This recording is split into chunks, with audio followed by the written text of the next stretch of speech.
जय माता दी। भक्ति सागर में आप लोगों का हार्दिक स्वागत है। आज हम अष्टमी व्रत के बारे में बात करेंगे। अष्टमी व्रत की पूजा विधि क्या है? अष्टमी व्रत को अहोई अष्टमी भी कहते हैं। होई शब्द का अर्थ होता है अनहोनी को होनी में बदलने वाली पावन और अत्यंत मंगलकारी तिथि, और अनहोनी को होनी में डालने की शक्ति केवल माँ पार्वती में है। इसलिए आज के दिन माँ पार्वती के ही दिव्य स्वरूप अहोई माता की पूरी श्रद्धा भाव से पूजा की जाती है। या कोई अष्टमी भी कहते हैं, और इस दिन राधा कुंड में स्नान भी किया जाता है। अहोई अष्टमी का व्रत संतान की दीर्घायु के लिए रखा जाता है, और इतना ही नहीं, संतान की प्राप्ति के लिए भी महिलाएं व्रत रखती हैं। कहते हैं कि जिन महिलाओं की संतान दीर्घायु नहीं हो रही हो, या फिर गर्भ में ही मृत्यु हो रही हो, यानी मिसकैरेज बार बार होता हो, उन महिलाओं के लिए भी अष्टमी का व्रत बहुत ही शुभ माना जाता है। इस व्रत में माताएं पूरे दिन तक जल या अन्न ग्रहण नहीं करती हैं, और शाम को आकाश में तारे देखने के बाद, तारों को अर्घ देने के बाद ही यह उपवास पूर्ण होता है। ऐसे भी प्रचलित मान्यता है कि अहोई अष्टमी के दिन अगर कोई संतानहीन दंपत्ति गोवर्धन मार्ग पर स्थित राधा कुंड और श्री कृष्ण कुंड में स्नान करे तो उन्हें अवश्य ही संतान प्राप्ति का आशीर्वाद मिलता है। और इस बार 24 अक्टूबर गुरुवार को अहोई अष्टमी का व्रत रहेगा, जो कि बहुत ही दुर्लभ संयोग के बीच रखा जाएगा। इस दिन पूजा का शुभ मुहूर्त शाम को 5:50 से 7:06 तक रहेगा। शाम 6 मिनट पर व्रत खोलने का समय रहेगा। शाम 6 मिनट से 7:15 के बीच में इस दिन गुरु पुण्य नक्षत्र का शुभ योग रहेगा। सार्वार्थ सिद्धि में रहने वाला है, तो बहुत ही शुभ संयोग बन रहे हैं, जो कि कई सालों के बाद पड़ रहे हैं। ऐसे में यदि संतान से जुड़ी कोई भी मनोकामना आपकी हो, चाहे संतान प्राप्ति के लिए हो या संतान के सुखद भविष्य की कामना के लिए हो, संतान की नौकरी, तरक्की आदि से संबंधित हो, तो उसकी कामना के लिए, उसकी पूर्ति के लिए आप अहोई माता से इस दिन सच्चे मन से प्रार्थना करें। आपकी मनोकामना अवश्य पूर्ण होगी।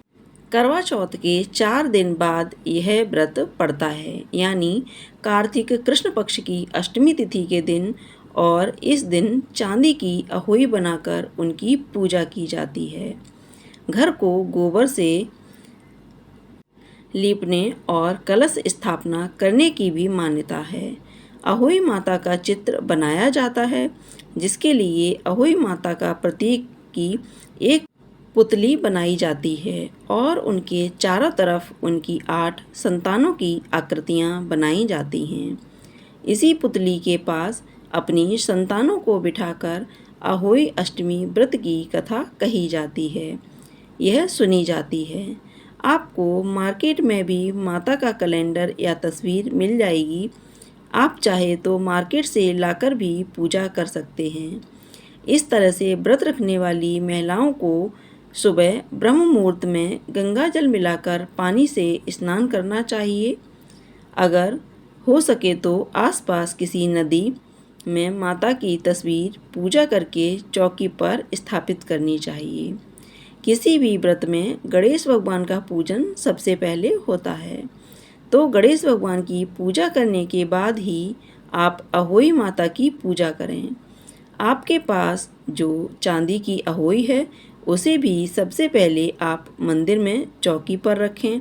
कुछ जगह पर करवा चौथ के व्रत के दिन जिस करवे में जल भरकर रखा जाता है, उसे अष्टमी के दिन पूजा करने के बाद विसर्जित किया जाता है। तो उस करवे को आप जल सहित चौकी पर स्थापित करें। यदि आपके यहाँ ऐसी मान्यता नहीं है, तो मिट्टी के एक करवे में आप जल भरकर रखें। जिसमें आप कथा सुनते समय अपने हाथ में गेहूं या अक्षत के 7 दाने लेकर कथा सुनें या पढ़ें और उसके बाद जब कथा समाप्त हो जाए तो इन गेहूं या अक्षत को इस जल के करवे के लोटे में डाल देना चाहिए और इन्हीं से आपको शाम को तारों को अर्घ देना चाहिए। मार्केट से मिलने वाले कैलेंडर में अहोई माता की कथा भी लिखी हुई होती है। आप चाहे तो उसमें से कथा पढ़ सकते हैं और यदि आपकी कोई संतान आपके पास में रहती है तो उन्हें पूजा करते समय अपने पास जरूर बिठाएं। हो सके तो दीपक जलाकर सबसे पहले गणेश जी का पूजन करें। अहोई माता को वस्त्र रूपी मौली कलावा अर्पित करें। भोग प्रसाद में आपके यहाँ पर जो भी सुबह के समय अर्पित किया जाता हो वैसे फल मिठाई आप हमेशा हर सुबह की पूजा में प्रयोग कर सकते हैं और फिर इस तरह से आप सुबह की विधि विधान से पूजा करें, अहोई माता की आरती करें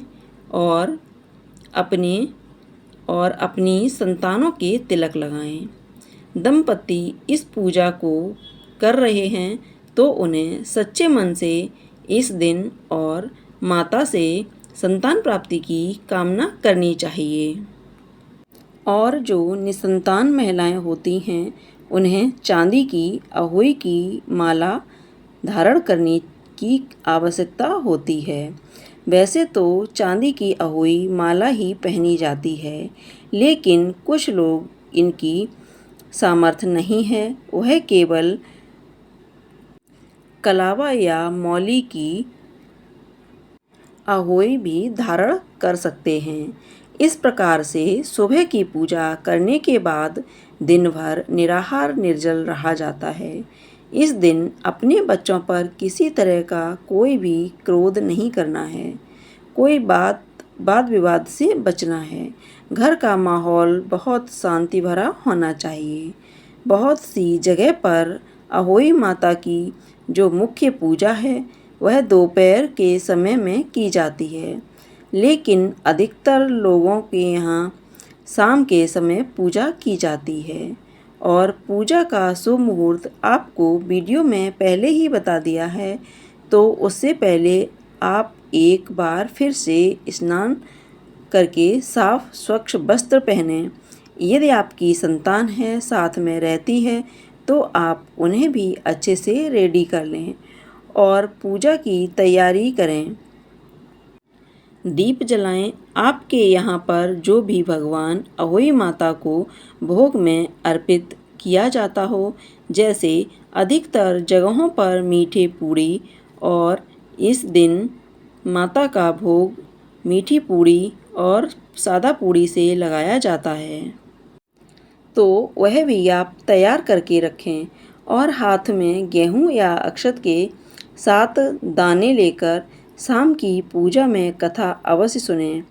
आप चाहे तो आपके बच्चे भी यह कथा आपको सुना सकते हैं, नहीं तो आप सभी पढ़कर इस कथा को अपनी संतानों को, बच्चों को सुना सकती हैं।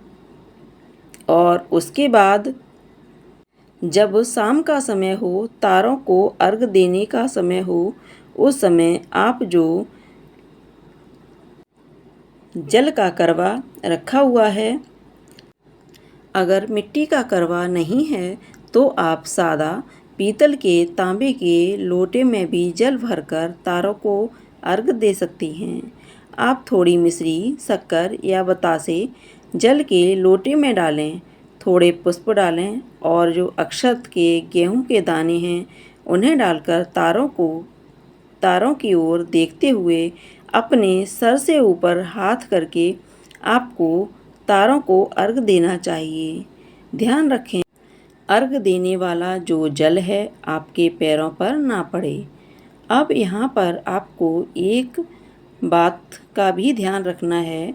अगर आपके परिवार में ऐसी मान्यता है कि अहोई अष्टमी के दिन 2 करवे में जल भरकर रखा जाता है, जिसमें से एक करवे की जल से तारों को अर्घ दिया जाता है और दूसरे करवे के जल को दीपावली तक रखा जाता है।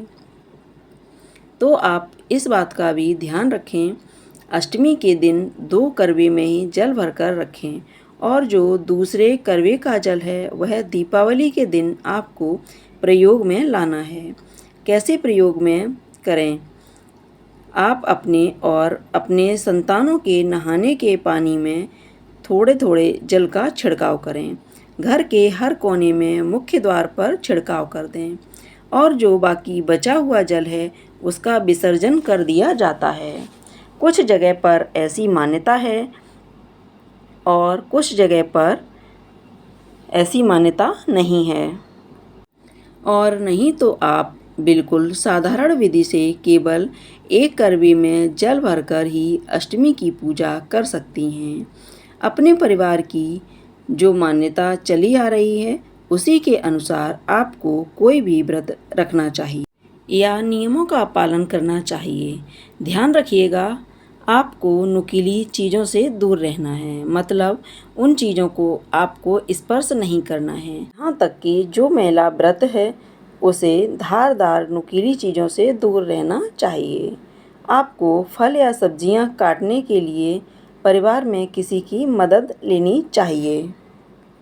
और जो चांदी की अहोई की माला आपने पहनी हुई है उसे दीपावली के दिन सुबह पूजा करने के बाद उतार दिया जाता है। और करवा चौथ के व्रत में जिस तरह से अपनी सासू माँ को वायना दिया जाता है उसी तरह से अहोई अष्टमी के व्रत में भी सासू माँ को यदि सुहागिन नहीं भी हैं तो भी उन्हें दिया जाता है। नहीं तो परिवार में अपने से बड़े किसी भी महिला को आप जिसमें फल, मिठाई, कुछ दक्षिणा आदि रखकर आप उन्हें कुछ दक्षिणा रखकर दीजिएगा। और बच्चों को भी चाहिए कि अहोई अष्टमी के दिन अपने माता पिता के पैर छूकर उनका आशीर्वाद प्राप्त करें। अहोई माता का आशीर्वाद प्राप्त करने से चांदी की जो अहोई माला आपने धारण की है उसे दीपावली के दिन उतारने के बाद यथासंभव इसी सुरक्षित स्थान पर रखें। उतारने के बाद अहोई माता से प्रार्थना करें, आपकी सभी संतानों के, आपके सभी बच्चों की रक्षा करें और उन्हें दीर्घायु रखें, उन्हें अच्छा स्वास्थ्य प्रदान करें और जीवन में हर क्षेत्र में उन्हें सफलता प्राप्त हो, ऐसा आशीर्वाद आपकी संतानों को माता प्रदान करें। ऐसी कामना करें और हाथ जोड़कर प्रणाम करके आप उसे किसी सुरक्षित स्थान पर रख सकती हैं। आपके जितने बच्चे हैं, जितनी संतानें हैं, वह अष्टमी का व्रत रखती हैं और उतनी संख्या में ही चांदी के मोती माला में फिर पिरोती हैं।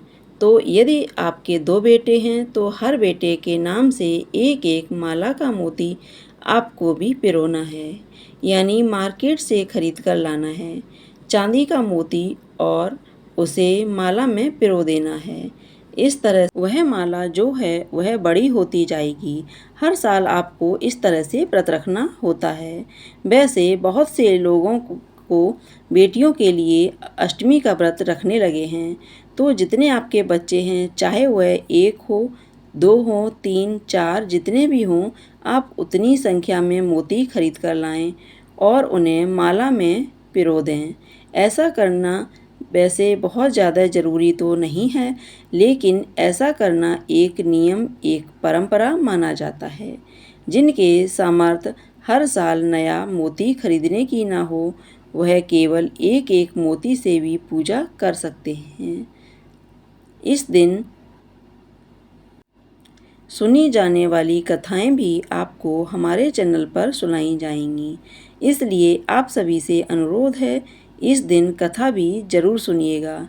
यह जानकारी अगर अच्छी लगी हो तो वीडियो को लाइक करके चैनल को सब्सक्राइब करना मत भूलिएगा।